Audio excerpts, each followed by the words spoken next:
Bonjour à tous, bienvenue dans cette nouvelle vidéo sur ma chaîne YouTube et on se retrouve aujourd'hui pour parler de mes achats comics du mois de janvier achetés chez Panini et il y aura un truc en plus à la fin parce que j'arriverai pas à le caser dans une autre vidéo que je propose. Aujourd'hui on va voir 3 comics de chez Panini et une bande dessinée, la bande dessinée que j'attends le plus, tout éditeur confondu toute année évidemment puisque c'est mon univers probablement favori depuis toujours. Alors aujourd'hui déjà je vais vous parler du comics. Pour commencer, le comics le plus attendu pour moi de la rentrée littéraire, sans aucun doute, c'était le Punisher de Jason Aaron, qui a déjà travaillé sur le personnage dans un Marvel Icons que j'ai, qui est plutôt très cool d'ailleurs. Et Jason Aaron revient sur le personnage du Punisher, comme vous pouvez le voir, avec donc au dessin Saiz et Asasettah, qui est un dessinateur assez connu, donc Jesus Saiz de Doctor Strange, je n'ai pas lu son Doctor Strange je crois pas, et Paul Asasettah du Punisher noir. Alors déjà pourquoi je l'ai acheté? Je vais vous dire un truc, c'est que je l'ai acheté pas pour ce que j'ai vu là, mais pour ce que j'ai vu après, parce que j'ai vu que dans les volumes qui vont arriver, il va y avoir des crossovers avec la série Daredevil. Daredevil qui est évidemment la meilleure série Marvel du moment. Ne voulant rien perdre potentiellement du run de Zdarsky, je ne voudrais pas prendre le risque qu'il se passe quoi que ce soit dans l'univers de Punisher qui ait ne serait-ce que vaguement un impact dans la série Daredevil, ça me ferait flic de l'avoir raté. J'ai donc pris le volume du Punisher, puisque si vous regardez les couvertures, je crois du numéro 5 ou numéro 6 ou numéro 7, je sais plus, il y a Daredevil qui apparaît. Donc évidemment, en tant que gros fan de Daredevil, je ne pouvais pas y échapper. Dédicace au commis des comics qui certainement aime beaucoup le Punisher. Donc là, alors, on va pas se mentir, le volume est assez cher puisqu'il n'y a que 4 numéros à l'intérieur. Ça fait un peu flic. D'après ce que j'ai compris du volume, donc le Punisher serait au sommet donc, de l'organisation La Main, que vous connaissez certainement, voilà. Et donc il combattrait plus avec un pistolet, mais avec un sabre, enfin avec 2 sabres même d'ailleurs. Alors, je dois bien avouer que moi, je n'ai pas suivi les aventures du Punisher depuis un petit moment, mais je ne sais pas depuis combien de temps depuis combien de temps ce statu quo est comme ça, mais en tout cas, j'ai hâte de lire ça. Ça m'appelle beaucoup, évidemment, Shadowland, quand Daredevil vraiment sombre dans le côté obscur et en s'associant avec La Main. Et bien évidemment, je suis hyper intéressé de lire ça. Je crois que c'est un comics qui normalement est plutôt apprécié aux États-Unis. C'est pas peut-être forcément le coup de cœur, mais en tout cas, on a plutôt des retours positifs. Au dessin, ça a l'air plutôt sympa. Je suis pas sûr que Marvel, pardon, aux États-Unis, ait mis vraiment les moyens sur cette série avec des dessinateurs qui sont quand même pas non plus les méga stars du moment. Mais bon, globalement, moi, je suis plutôt content de l'avoir acheté.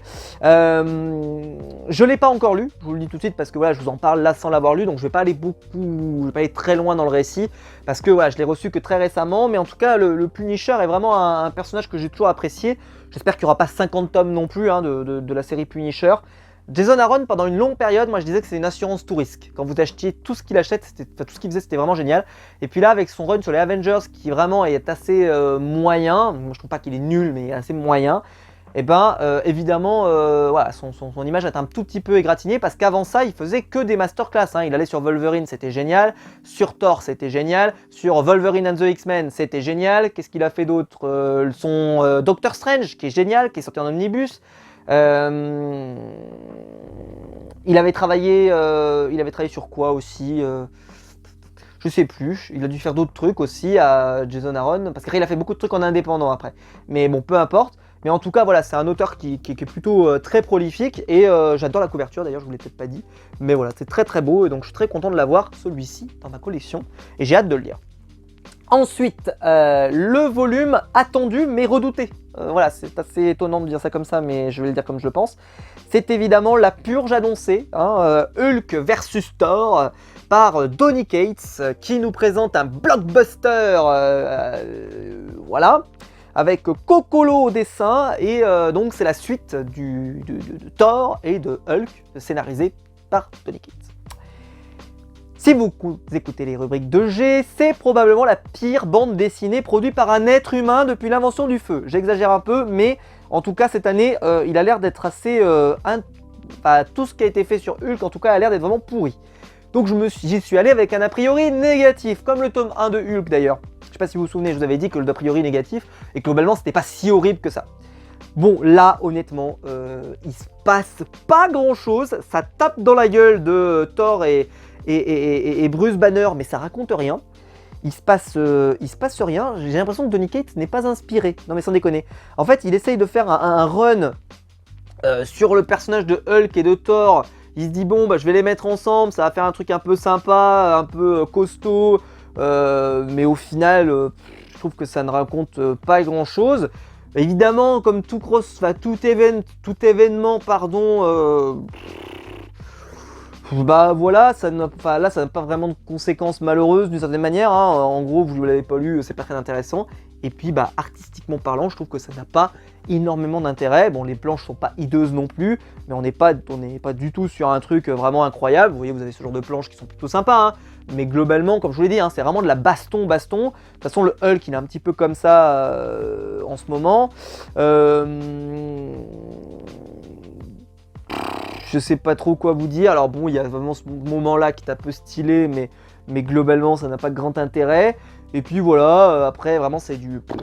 Voilà, ça se massacre, ça envoie véritablement.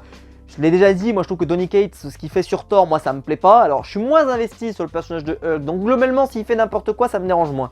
Mais le personnage de Thor, moi j'ai tellement aimé ce qui a été fait par Jason Aaron que je suis au bout du bout quand je vois que ça devient ça. Voilà, je vous montre, mais voilà, je l'ai lu.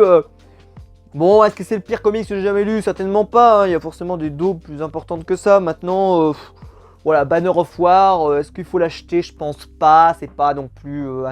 est-ce que c'est un indispensable? Il s'est passé 2-3 trucs, mais globalement, est-ce que vraiment vous pourriez vivre sans?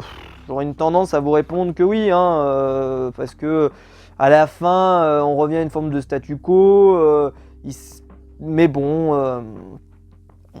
je sais pas, je suis pas hyper investi, je trouve que c'est vraiment un truc qui est un peu bas du front. Donny Cates nous a quand même habitués à mieux, hein. Franchement d'habitude il est pas comme ça. Ensuite, le volume, j'étais pas sûr de le prendre. Je sais pas trop d'ailleurs pourquoi je l'ai acheté, mais je l'ai acheté, je l'ai pas encore lu. Ça, je pense que ça va être dans ma palle pendant un moment parce que j'ai pas envie de le lire. J'ai acheté un truc que j'ai pas envie de lire. Maxime, ça vraiment, alors là, c'est un cas d'école. C'est Immortal Hulk par Allewing. C'est l'ultime volume des aventures de Immortal Hulk, alors qu'on en a eu encore et encore et encore et encore. J'avais même acheté le volume hors série, là, enfin, franchement. Voilà, alors en fait, c'est des numéros dans lequel Hulk, pendant la période Immortal Hulk, voilà, est apparu, mais qui n'ont pas été publiés dans les volumes. Tu te dis que franchement, Panini, vous n'auriez pas pu les publier au fur et à mesure dans les volumes et tout, au lieu de nous faire un truc comme ça. Bon, j'en sais rien, mais en tout cas, ça m'a semblé quand même un peu étonnant. Parce que vous avez des numéros de 2019, 2018, 2021...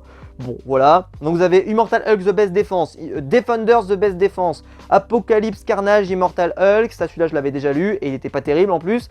Immortal Hulk 2018 numéro 0, pourquoi pas. Immortal She-Hulk numéro 1, pourquoi pas. Le King in Black Immortal Hulk, lui j'ai déjà lu. Et ainsi qu'une histoire d'Immortal Hulk Time of the Monsters. Bon, évidemment vous avez plein de dessinateurs, vous avez plein de trucs. Ça n'a pas l'air fameux, hein, on va pas se mentir, je sais pas pourquoi je le sens pas cette affaire, hein. C'est plein de numéros comme ça qui complètent, probablement qui raconteront pas grand chose. Je sais pas pourquoi, mais je n'y crois pas tellement à ce volume. Alors peut-être que c'est incroyable, peut-être que c'est le meilleur volume depuis l'invention du feu sur le personnage de Hulk. Laissez-moi en douter de façon assez remarquée. Voilà, je ne suis pas très investi dans ce volume, je pense que je l'ai vraiment acheté parce que je suis complétiste et que je veux tout avoir. Mais je pense que ça va pas être aussi fameux que ce qu'on aimerait. Mais bon, écoutez, pourquoi pas, hein, ne partons pas trop vite battus, voilà, oui, ce genre de planche par exemple, ça a l'air plutôt sympa, mais globalement, voilà, je pense que c'est pas forcément le volume le plus intéressant qui est sorti, la couverture est assez correcte, mais sans plus, bref, voilà, je sais pas si c'est vraiment essentiel ou pas. Est-ce que c'était essentiel à ma vie? Je l'ai acheté, donc je suppose que oui, mais en tout cas, voilà, ça m'a pas non plus transporté, enfin, je l'ai pas encore lu, hein, mais je veux dire, ça m'a pas transporté dans son état de lecture, ça me suis pas dit, oh putain, faut vraiment que je le lise, vite, vite, faut que je le démarre. Vous voyez, non, j'ai démarré d'abord Hulk vs Thor, oui, parce que je me suis dit, ça, il faut quand même que je le lise, quand même, pour ça, parce que vu que c'est défoncé dans tous les sens, je me suis dit, il faut quand même que je le lise, bon, effectivement, c'était pas terrible. Bref, et le dernier, alors là, j'ai déjà lu, mon bébé, mon amour, Kaamelott, le tome 10, tome 10, tome 9, tome 10, tome 10 de la BD Kaamelott. D'ailleurs, Alexandre Astier était, au moment où je parlerai, ça sera était le président du festival d'Angoulême. qu'est-ce que vous voulez que je vous dise, il a sorti une nouvelle BD, Caradoc et Lycozèdre, je sais même pas comment ça se prononce, je l'ai jamais prononcé à l'oral, mais bon, peu importe. Alors évidemment, j'ai tous les volumes, hein, je les ai tous ici. J'ai même celui-ci, là, le tout premier, version 48 heures de la BD. C'est pour vous dire, je suis un malade. Il est en petit format, mais vu que je suis hyper fan, il me fallait toutes les éditions, évidemment. Et donc, ce n'est pas le dernier, puisqu'il nous annonce qu'il y aura un nouveau volume qui s'appellera Arthur contre le soldat silence. Alors, je vais vous montrer. Hein. On est sur de la BD, hein, donc du vrai format BD. Donc, c'est-à-dire que vous avez ça. Voilà. C'est vraiment le format BD. Et ce que je peux vous dire, alors là, sans laisser de doute sur ce que j'ai lu, vous retrouvez tout l'esprit de la série évidemment et je me suis régalé. Caradoc et Perceval, ça fait partie de mes personnages préférés et donc les revoir dans une aventure comme celle-là, c'est absolument génial, c'est drôle, c'est bien écrit, c'est malin, c'est hyper bien dessiné. Je vais vous montrer, mais il y a une planche notamment. En fait, il cherche un élément, mais je vais vous montrer parce que c'est pas ce moment-là que j'ai envie de vous montrer. Attendez, je vais vous montrer. J'avance encore un peu. Clac, clac, clac. Il y a une planche qui était vraiment sublime. Clac. Voilà, c'est celle-ci. Elle fait très BD. Moi, j'aime beaucoup. Ça m'a fait beaucoup penser à un Astérix, notamment. On sait qu'il a beaucoup œuvré sur Astérix ces dernières années. Que dire? C'est génial, quoi. C'est génial. Alors, c'est pas forcément, tu vois, aussi drôle que la série d'origine, mais j'ai adoré voir Perceval dans cette position un petit peu de loup solitaire d'une certaine manière, même si Caradoc le rejoint assez rapidement. Et on retrouve tout ce qui fait le sel de la série. Par exemple, vous avez dit combien? Vous n'avez pas dit fromage? Point d'interrogation. Voilà, c'est vraiment dans cet univers-là qu'on est.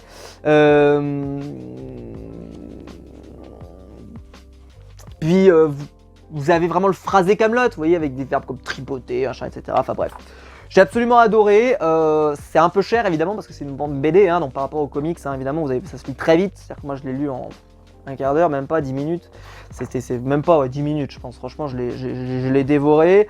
Ce que je peux vous dire, c'est qu'évidemment la BD est un peu plus sérieuse quand même que la série d'origine, ça a toujours été. Mais malgré tout, c'est quand même sympa. On retrouve l'ADN des personnages et personnellement, voilà, je vous la recommande. Je les ai tous moi, donc de toute façon, voilà, c'est toujours le même dessinateur depuis le début et les éditions sont nickel. Donc il ira rejoindre ses compagnons. Vraiment, en plus j'adore l'édition, elle est magnifique. J'ai failli m'éborgner, j'ai failli devenir aveugle, mais bon voilà, vraiment je vous le recommande. Kaamelott, tome 10, prenez-le, c'est trop bien. Donc voilà. Écoutez, j'espère que la vidéo vous aura plu. Si c'est le cas, vous pouvez le liker, puis vous abonner, pour la partager sur les réseaux sociaux. Il y a le bouton rejoindre juste en dessous pour donner mon soutien et je vous en remercie. Et dites-moi dans les commentaires, vous, ce que vous lisez en ce moment. Voilà, ça m'intéresse de savoir un petit peu vos passions du moment. On se retrouve dans une nouvelle vidéo très prochainement pour vous parler de mes achats urbains du mois de janvier. Il y en a eu quelques-uns aussi. Et comme ça, je vais pouvoir vous présenter un petit peu cette rentrée qui fut plutôt sympa de mon côté, puisque j'ai lu pas mal de petites choses sympas, surtout chez DC, vous allez voir, il y a eu des choses hyper cool qui sont sorties. On se retrouve très vite pour de nouvelles vidéos sur ma chaîne YouTube. Ciao!